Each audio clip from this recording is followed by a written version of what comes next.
Dr. Alara.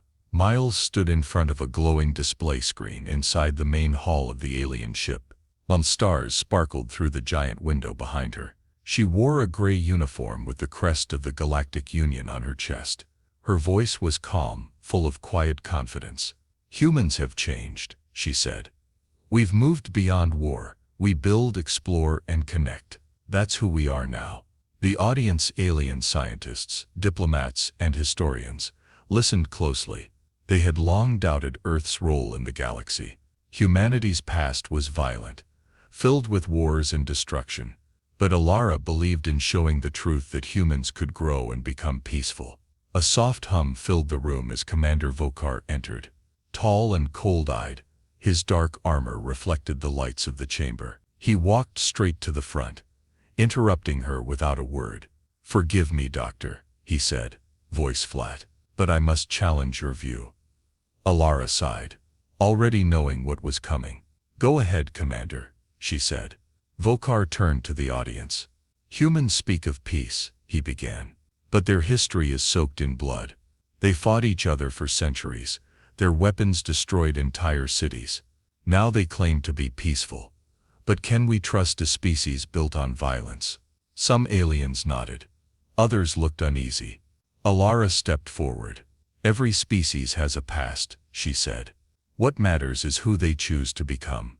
Before Vokar could reply, a sharp alarm echoed through the hall. Lights turned red. A voice rang out from the ship's core system. "Unidentified signal detected. Origin Earth. Subterranean. Coordinates locked." Everyone fell silent. Alara's heart skipped. "What kind of signal?" she asked. "Encrypted," the system replied. "Old Earth military code. Estimated age 400 years. Vokar looked at her, his eyes narrowing. "Your peaceful world sends ghost signals," he said. "Interesting." Alara ignored the jab. Her mind was racing. What could be hidden beneath Earth for so long? She turned to the council. "Let me go," she said. "Let me see what's down there." Vokar raised an eyebrow. "You'll need protection." "I'll go too." Alara hesitated. She didn't trust him, but she had no choice. "Fine," she said. "We go together." The ship changed course. Earth's blue curve appeared in the window, growing closer. The past was calling from below its surface. And what they would find could change everything. The shuttle broke through Earth's atmosphere like a silver arrow. Flames licked its sides as it descended toward the Rocky Mountains. Inside, Alara sat quietly, watching the old world grow larger through the window. Snow still capped the peaks. The forests below were thick and untouched. Earth was mostly empty now, left behind after humanity spread across the stars. Commander Vokar stood beside her, arms crossed, eyes sharp. His alien armor gave off a low hum.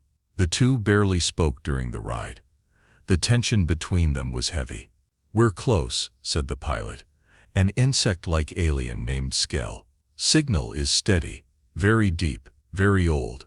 The shuttle landed on a flat rocky ledge. Wind howled around them. Alara stepped out, pulling her jacket tight.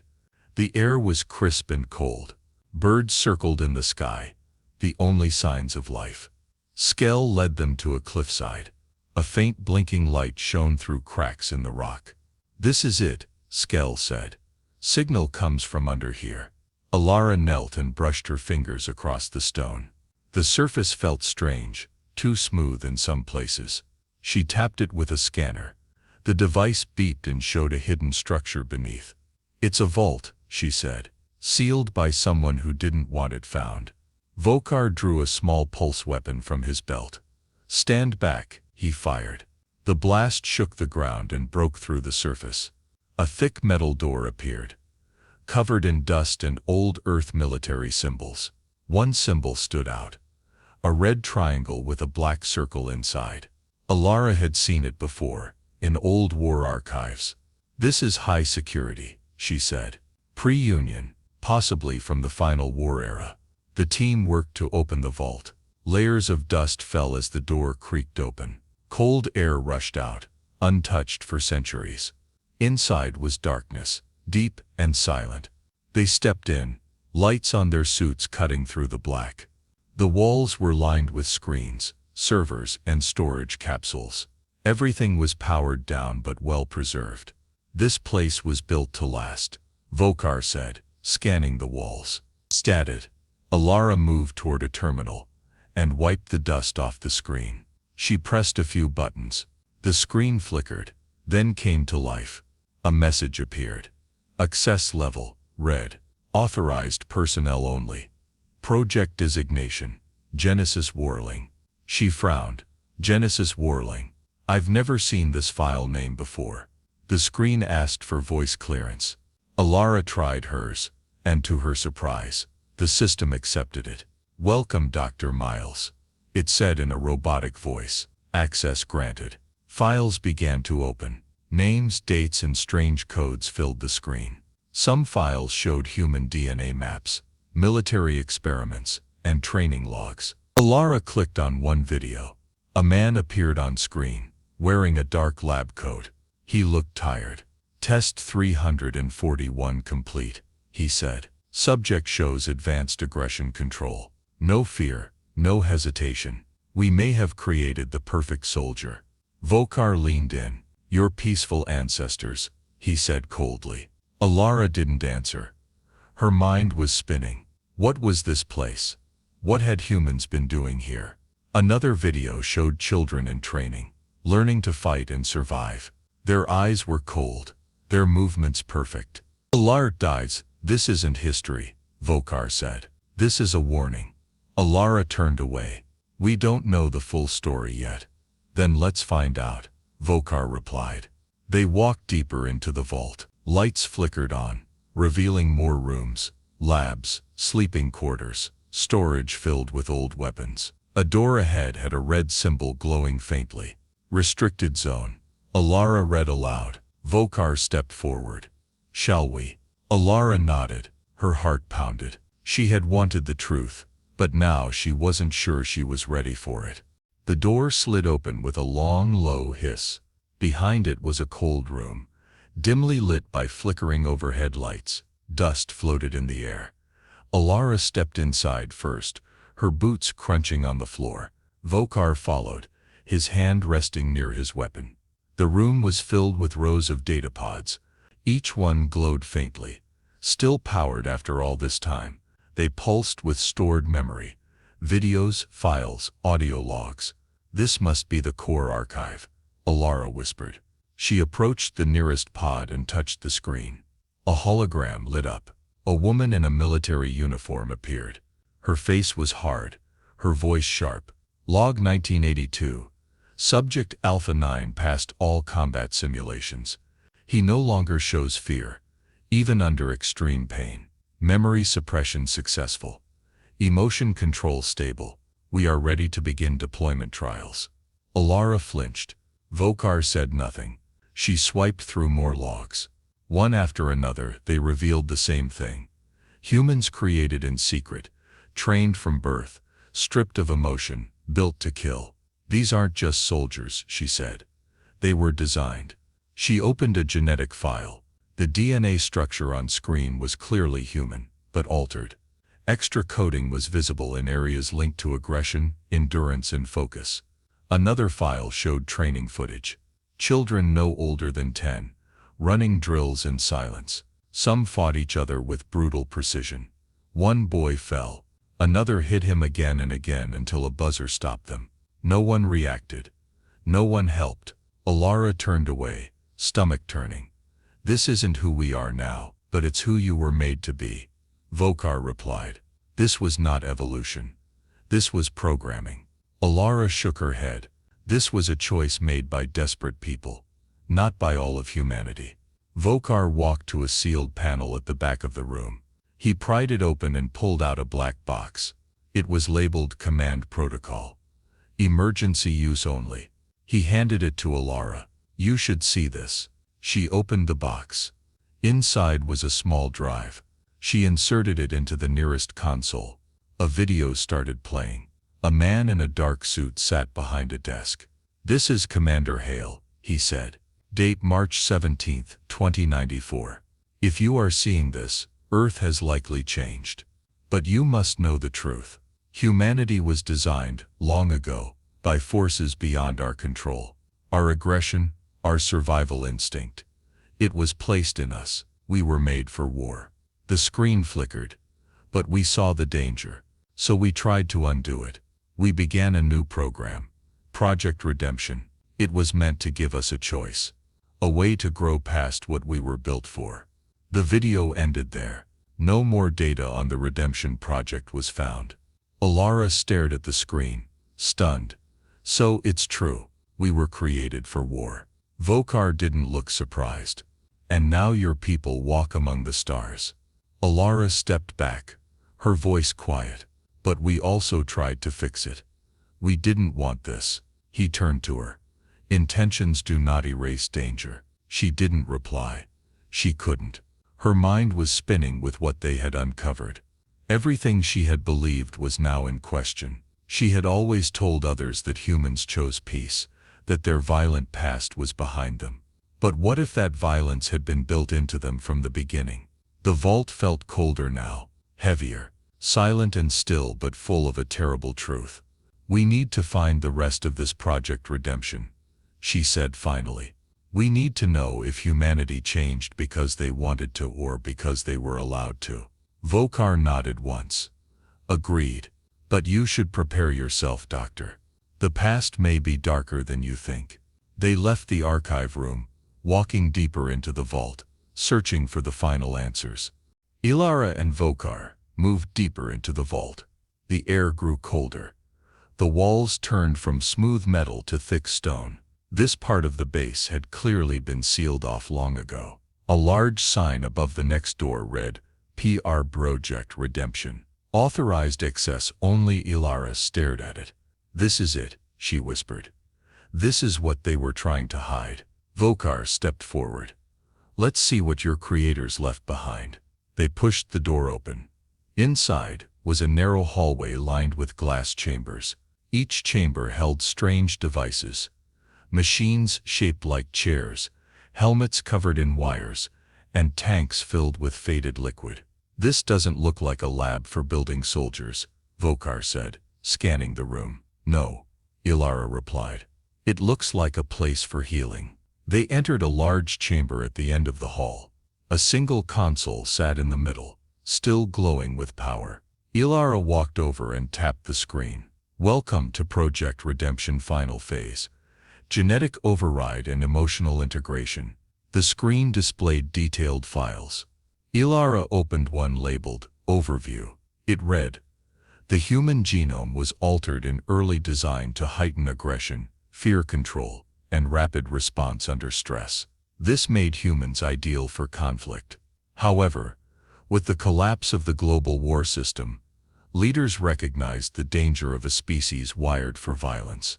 Project Redemption began as a way to change that. Ilara scrolled down. By enhancing emotional range, empathy, compassion, and reflective thinking, we gave humans the tools to choose peace. These traits were made dominant over generations through selective activation and global exposure. Vokar raised an eyebrow. They didn't erase the violence. They buried it. They gave us a chance to become better. Ilara said, not by force, but by design. She found another file. Personal logs from one of the scientists. Day 211. The children are different now. They smile. They help each other. They cry when one gets hurt. The aggression is still there, deep down, but it's quiet, controlled. We gave them the power to choose another path. Ilara's throat tightened. This was the missing piece. This was proof that humanity wasn't doomed by its past. Vokar remained quiet. Then he spoke, his voice low. This changes nothing. The violence is still inside you.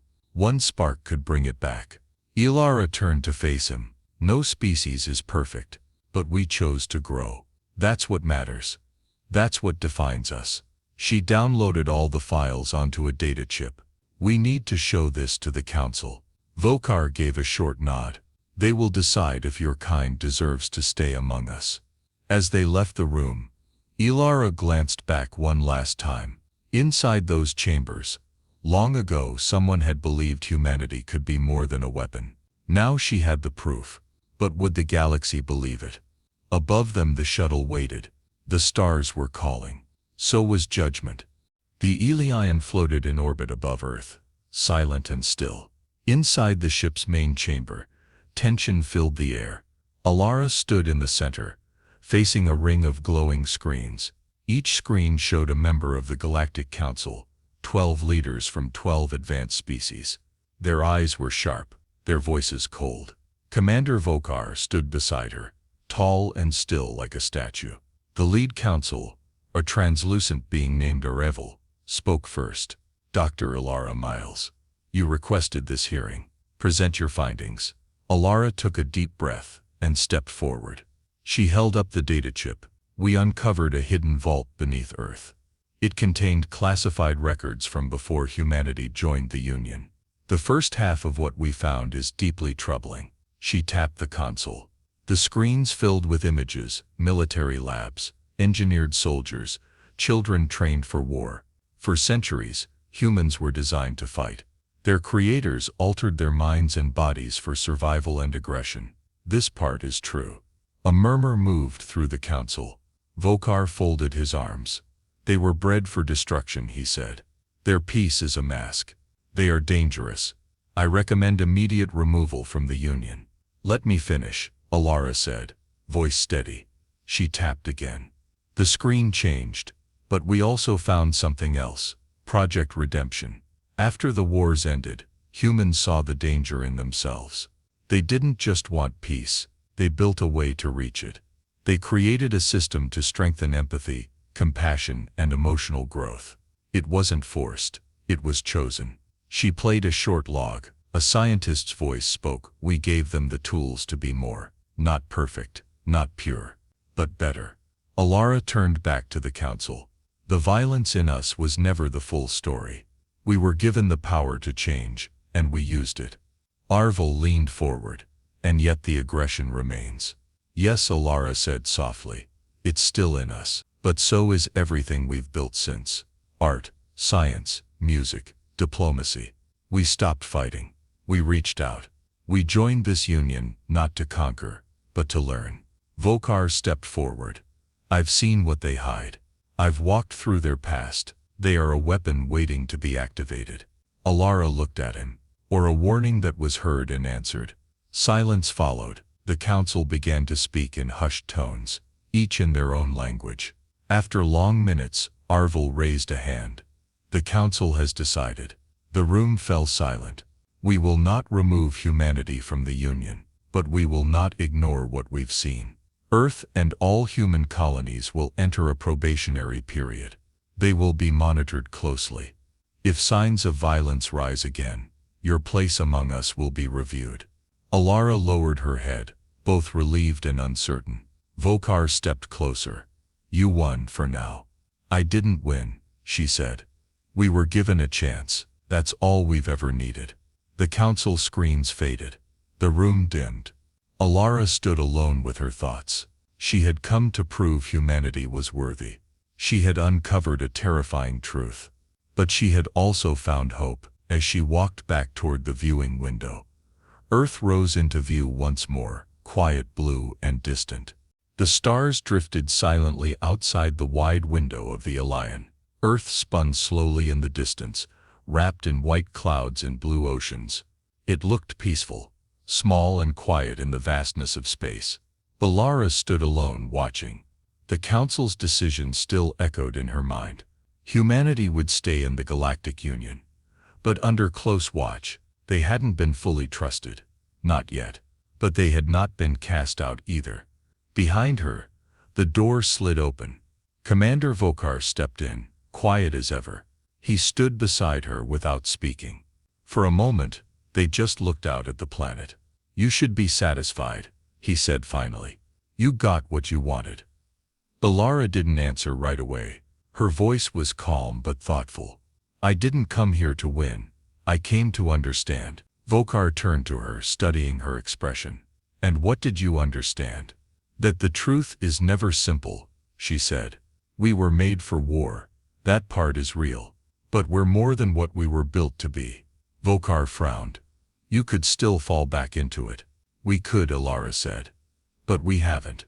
Not for a long time. We've chosen peace again and again, even when it was hard. He nodded slowly. You speak with hope. Not all species can afford that. Alara smiled faintly. Hope is what helped us rise above what we were.